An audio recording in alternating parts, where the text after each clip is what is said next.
There are a number of helpful techniques you can use while building relationships with your clients or customers. It all starts with front talk, and front talk can be developed in many different subsections.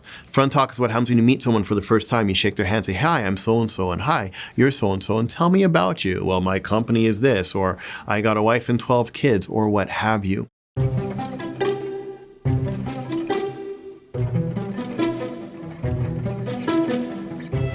We can actually eat together. We can share a beverage together. By eating together, sharing a beverage together, all of a sudden, we naturally relax. You see, there's a reason why people, when they date, we take them out for lunch or dinner or a beverage. Someone comes to your house, what do? You offer them a tea or coffee, because that disarms any sense of and it's parasympathetics. When you're digesting, you must be relaxed. It's hard to eat while you're running away from a bear. So that's one. Share a beverage, share a glass of water. Doesn't matter what it is. If they offer you something, accept it. It then all of a sudden creates relationship. There's already a change, an exchange that happened in kind, and you can build relationship from that as part of your front talk.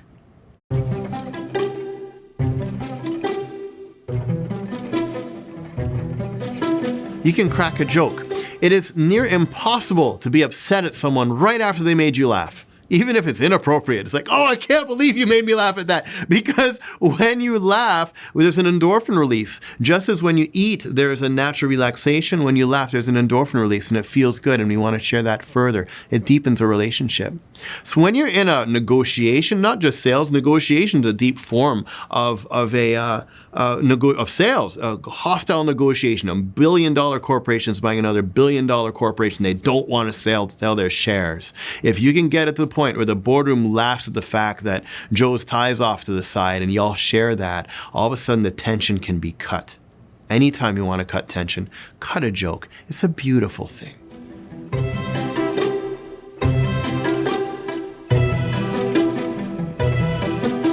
Let your client brag. People naturally like talking about themselves or talking about things, if it's not themselves, things that they're proud of or things that they like.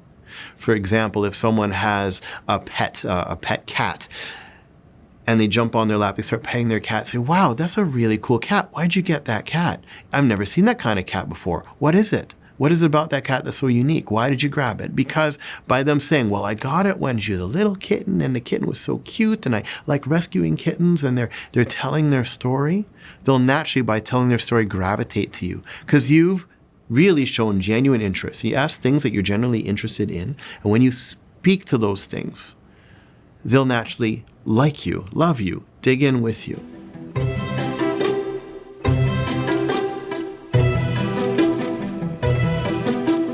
So no matter what, you could be sitting in a bar and someone can sit beside you and they might say something that's absolutely horrid that you completely disagree with. I don't know. "I think all puppies should be stomped and killed. I hate dogs."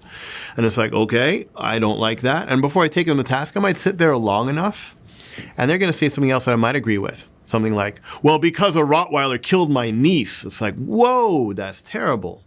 Let's talk about your niece. Let me take interest in your niece and let me see if I can agree with you on that one. And let me let you brag about how protective you wanted to be for your niece and you couldn't do anything about it. And you'll build that relationship.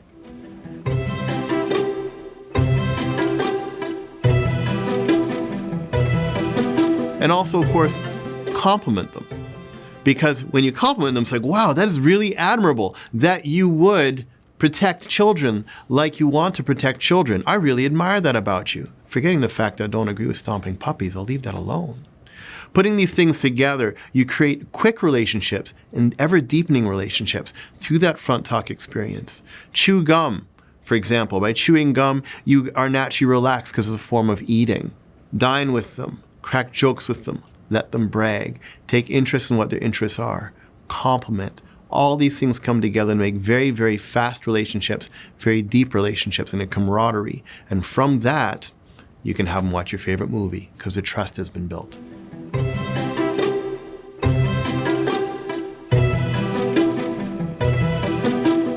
A little known secret in the sales process is your opinion means nothing.